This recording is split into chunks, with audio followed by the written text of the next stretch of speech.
O Brasil viveu uma semana de tensão na economia após o governo de transição dar sinais de que pode ignorar os princípios de responsabilidade fiscal adotados nos últimos anos. Sobre esse cenário e também sobre os rumos da economia brasileira em 2023, vamos conversar agora com o ex-ministro da Fazenda e ex-presidente do Banco Central, Henrique Meirelles. Ministro, bem-vindo, boa noite. Muito obrigado, boa noite, é uma satisfação estar aqui, é uma satisfação falar com você e também com os telespectadores e ouvintes da Jovem Pan. Nós que agradecemos, ministro. Bem, deixa eu começar falando sobre reações do mercado financeiro a respeito de algumas decisões que já têm vindo à tona, decisões do governo de transição, né? Só de Guido Mantega, ex-ministro também, integrar essa equipe de transição, o mercado já reagiu negativamente diante da possibilidade de ele ser ministro da Fazenda. Hoje mesmo ele disse que não há essa possibilidade, que ele não tem a intenção de ser ministro, e o próprio Lula já disse, inclusive, que não é porque alguém está na equipe de transição que vai fazer parte da equipe de ministros. Pois bem, conversando recentemente com integrantes desse mercado financeiro, com profissionais dessa área, há uma preferência pelo nome do senhor e também até do economista Pércio Arida para ser o comandante da equipe econômica. O senhor já conversou com Lula a respeito disso mais recentemente? Há uma sinalização mais concreta para esse cargo?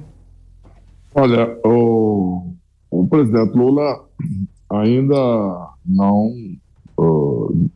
divulgou, quer dizer, não anunciou nem para os membros da equipe, etc., quem é a escolha dele para ministro da Fazenda. É normal, ele está compondo o governo, estamos no momento da transição, a equipe de transição está trabalhando, suponho que ele não queira misturar a questão da transição com a questão depois do governo em si, da equipe de governo. Isto é um processo normal. Por exemplo, quando eu fui presidente do Banco Central, o presidente Lula me convidou para ser presidente do Banco Central já no final de novembro, começo de dezembro. Então é um processo normal. Esse ano não sei exatamente como é que vai se dar exatamente o momento certo do anúncio do ministro da Economia, mas no momento em que ele julgar conveniente, ele vai anunciar. Suponho que ele já está pensando a respeito, apesar de não ter divulgado isso nem para a sua equipe mais próxima. Agora, ministro, durante um evento, melhor dizendo, com investidores, o senhor chegou a dizer que é bem possível que o novo governo, o terceiro mandato de Lula, seja mais parecido com o governo da ex-presidente Dilma Rousseff do que com o próprio mandato mais antigo, do que é o primeiro mandato do presidente Lula, o presidente eleito Lula. O que o senhor quis dizer com isso? Porque essas falas geraram algumas preocupações, né? Exatamente. O que eu disse foi exatamente que existem dois cenários, na medida em que existem grupos de economistas, de assessores, com visões um pouco diferentes. Tá? Existe um grupo que defende, de fato, o que se chamou de nova matriz econômica, inclusive na época da Dilma, etc., e que defende exatamente uma linha de visão, de um crescimento liderado pelo governo, liderado pelo Estado, um papel mais relevante do que uma economia de mercado das estatais, quer dizer, uma participação bastante ativa das estatais para liderar um processo de crescimento, né? E existe outro grupo que pensa que não, que o governo e o presidente Lula deveria adotar exatamente aquela linha que ele adotou no seu primeiro governo, isto é, o governo que deu certo. Né? Se nós tomarmos o governo dele como um todo, os 8 anos, o país criou 11 milhões de empregos quase naquela época, emprego que é a essência do resultado de um programa econômico. O Brasil cresceu 4% em média durante os 8 anos, crescimento enorme, se nós olharmos os números que prevalece na economia mundial hoje, e principalmente o fato de que o Brasil saiu muito forte, enfrentou uma crise muito importante, foi a crise de 2008, saindo dela relativamente rápido, e também acumulou um grande volume de reservas. Então, essa é exatamente o equipe, os economistas que defendem exatamente uma visão de uma participação maior do Estado, argumentam que, de fato, houve uma recessão no governo da presidente Dilma, mas isso foi devido a circunstâncias diversas, etc., em questões de empresários, de questões políticas, etc., que agora, com o Lula, isto não seria o caso e que agora daria certo. Eu acho que existe possibilidade de serem adotadas ambas as linhas, evidentemente, que eu já disse em público, inclusive quando eu anunciei o apoio ao presidente, eu sou favorável a que se adote a linha que deu certo no governo deles. Tá? E aquilo que dá certo, eu acredito que sempre é justificável ser repetido fórmulas de sucesso. Tá? Agora, a questão de reunião fechada e etc., em que alguém falou, é normal que existam aí distorções. Sempre a pessoa que conversou com um jornalista exprime um pouco também de suas opiniões pessoais e da sua interpretação exatamente do que aconteceu na reunião. O importante é que eu acho que existem claramente as duas linhas de pensamento. O presidente Lula ainda não anunciou, portanto, existem essas duas possibilidades.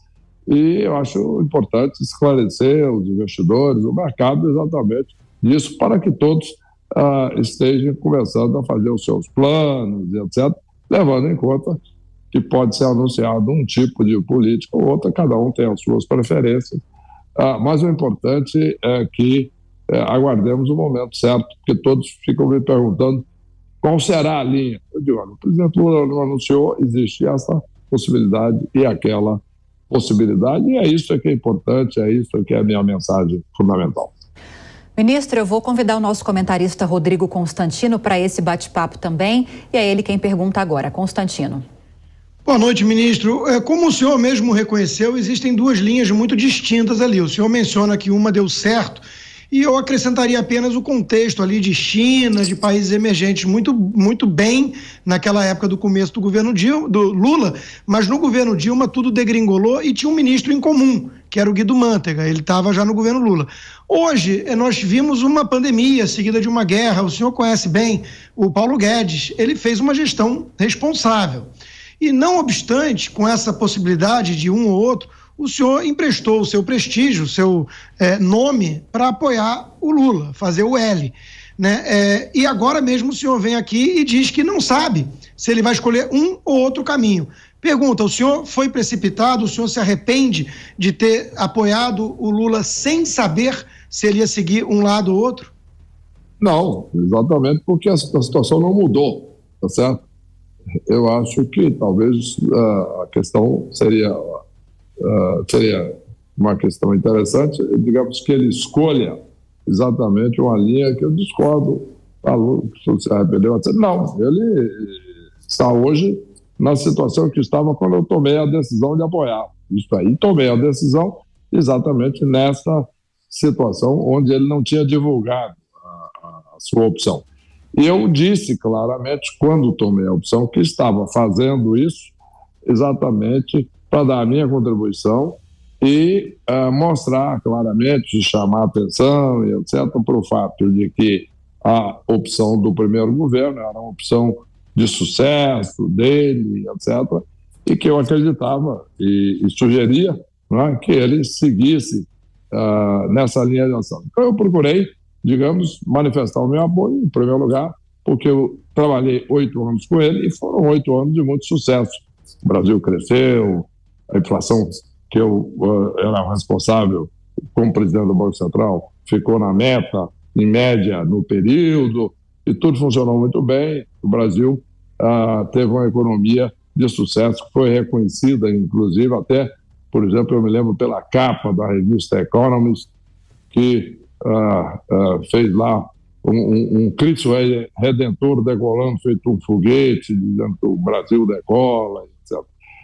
Isso em 2009. Portanto, existe aí um histórico sólido. Eu dei a minha contribuição, dizendo, devido a essa experiência, esse histórico, eu estou apoiando e disse várias vezes que, com isso, também esperava contribuir para que o movimento se desse exatamente numa direção que eu considero mais apropriada. Existiram diversos economistas respeitáveis, economistas liberais, etc., que também apoiaram na época, candidato presidente Lula. Alguns apoiaram depois do primeiro turno, mas ainda antes do segundo turno. Aí houve um movimento grande de apoio, exatamente dentro de uma expectativa e de um trabalho de influenciar e de procurar colaborar, apresentando sugestões, etc., para que o Brasil, a economia brasileira, caminhe na direção que funcionou melhor no Brasil e em outras regiões. Agora, ministro, eu quero ouvi-lo a respeito dessa PEC da transição, né? A proposta discute a possibilidade de manter as despesas relacionadas ao Auxílio Brasil de R$600, a manutenção desse auxílio ampliado fora do teto de gastos, manter essas despesas fora do teto de gastos, para conseguir acomodar todas as medidas que o presidente eleito Lula anunciou e defendeu ao longo da campanha, né? E é justamente nesse ponto, sobre o furo do teto de gastos, que há muito consenso no Congresso, e a proposta, inclusive, que seria apresentada nesta semana foi adiada. O texto final vai ser apresentado na semana que vem, muito provavelmente na quarta-feira. O senhor acredita que, para que haja essa manutenção do auxílio em R$600, para que haja um aumento real do salário mínimo e de outras propostas de Lula, é necessário sim que haja esse rompimento do teto de gastos, que isso fique fora do teto de gastos? E quais os riscos de uma medida como essa? Num primeiro momento, sim. Quer dizer, não há outra solução. Né? Exatamente porque, quando o teto de gastos foi feito, ele partiu de um pressuposto que ele seria um limite que contribuiria, forçaria aos líderes, seja do executivo, seja do legislativo, a fazerem uma definição de prioridades. Isso funcionou no primeiro momento, importante esse primeiro momento, quando inclusive foi apresentada a proposta da reforma de Previdência, que foi aprovada, né? E acredito que não haveria a menor chance de aprovação de uma proposta dessa, que é muito importante, foi muito importante para as finanças públicas do país. Não seria aprovado nem discutido se não fosse o teto de gastos, na minha avaliação. Portanto, agora é necessário um segundo momento do teto de gastos, que não foi feito até agora. Então, nós temos que enfrentar uma situação de emergência. Nessa situação de emergência, eu acredito que tem que se, de fato, excepcionalizar, é a palavra que eu tenho usado, aí o auxílio e etc., para acomodá-lo aí durante esse período de transição.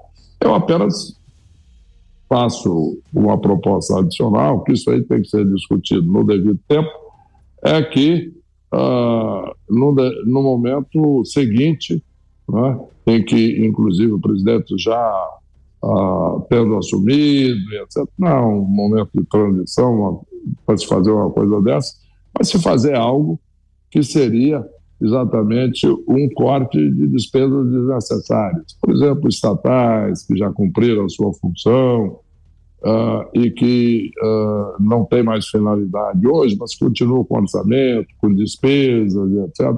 Tudo isso, existe uma série de coisas nessa direção que pode haver uma racionalização, uma diminuição, portanto, de despesas desnecessárias e que, de uma certa maneira, compensem esta adição de despesas necessárias e importantes principalmente do ponto de vista social para o país. Isso nós fizemos, inclusive, no estado de São Paulo, que deu muito certo. O estado, o ano passado, estava com orçamento equilibrado, em 2021, e entrou em 22 com um saldo orçamentário de caixa de mais de 50 bilhões de reais.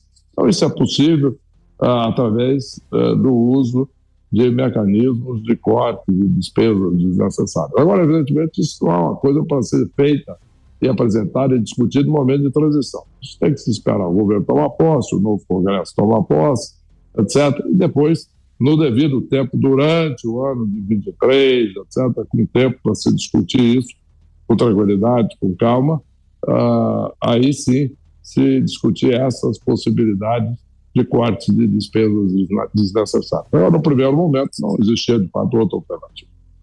Constantino. Ministro, qual a avaliação que o senhor faz da gestão de Paulo Guedes e sua equipe à frente do Ministério nesses 4 anos? Olha, o Guedes tem princípios econômicos com os quais eu concordo, né? São princípios econômicos liberais e que, de fato, favorece aí a competição, a livre iniciativa, e etc., que é o regime que prevalece no país, ainda bem, porque esse só é o regime que está dando certo no mundo todo, mesmo países com um estado mais forte, como a China, por exemplo, do ponto de vista econômico, tem já, umas décadas, já uma liberação muito grande, etc.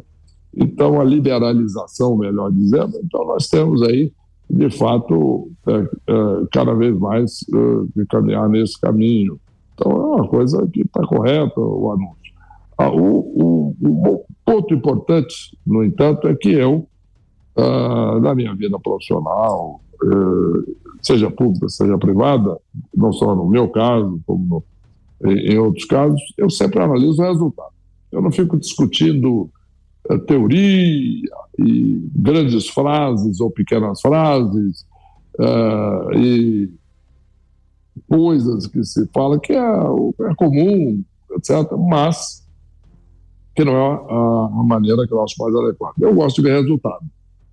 Qual é o resultado? Se usou uma política aqui, se usou uma política ali. Por isso é que eu usei o exemplo do presidente Lula. O governo dele deu resultado, cresceu 4% ao ano, média, etc., deu muito bem. Agora, se nós olharmos o Brasil nos últimos 3 anos, evidentemente teve a pandemia no meio, né? Então isso é normal, que tenha diminuído um pouco a taxa de crescimento, mas se nós somarmos o crescimento do Brasil 19, 20 e 21, é de 1,7% no total. Se nós compararmos isso, por exemplo, com o estado de São Paulo, que eu conheço bem, inclusive porque eu estava aqui dirigindo a economia de São Paulo, a Secretaria da Fazenda, São Paulo cresceu 8%. Quando eu digo isso, alguns dizem, mas é São Paulo e tal. Eu digo, não. A economia de São Paulo, de fato, é o estado que tem o maior PIB entre as unidades da federação. No entanto, se nós olharmos nos últimos 10 anos, a taxa de crescimento médio do estado de São Paulo tem sido inferior à taxa de crescimento médio da economia brasileira como um todo. Então, o fato de que São Paulo cresceu tanto mais significa, em última análise, que é uma demonstração, na minha opinião, que a economia brasileira poderia ter tido um crescimento maior, ter tido um desempenho maior, e o que aconteceu em São Paulo mostra que isso é possível, que isso foi possível. Agora, ministro... Essa é a minha resposta. Os fatos, é evidente que aí tem muita discussão, não teve poder, não teve poder, aí nós nos perderíamos aqui nas causas. Teve poder para fazer tudo o que ele acha certo, não teve poder para fazer tudo o que ele acha certo, o que aconteceu, o que não aconteceu, teve problemas de execução. O fato é o seguinte, os resultados falam por si. Agora, ministro, rapidinho para a gente fechar, caso amanhã o presidente eleito Lula o convide para ser o ministro da Fazenda, o senhor aceitaria esse convite? Olha, eu tenho uma resposta que eu já dou há muito tempo sobre esse tipo de questão, que eu não tomo decisão baseada em hipóteses.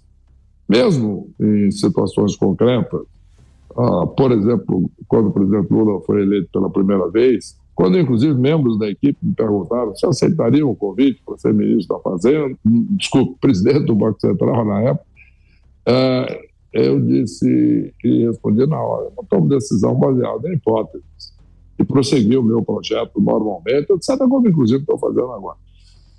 Agora, naquela época, sim, o presidente Lula resolveu e tomou a decisão de me convidar depois das eleições, lá, como eu disse, no final de novembro. Conversamos sobre o assunto, chegamos a um acordo, eu aceitei e assumi, fiquei lá com ele 8 anos, dirigindo o Banco Central. Em resumo, não há um convite, não chegamos a conversar diretamente sobre isso. Ele está tomando o tempo dele, eu acho que está no direito dele de olhar tudo, fazer as suas escolhas e tomar as suas decisões no momento correto. Se e quando isso acontecer, eu tomarei, na época, uma decisão específica em cima, de novo, de fatos e não de hipóteses.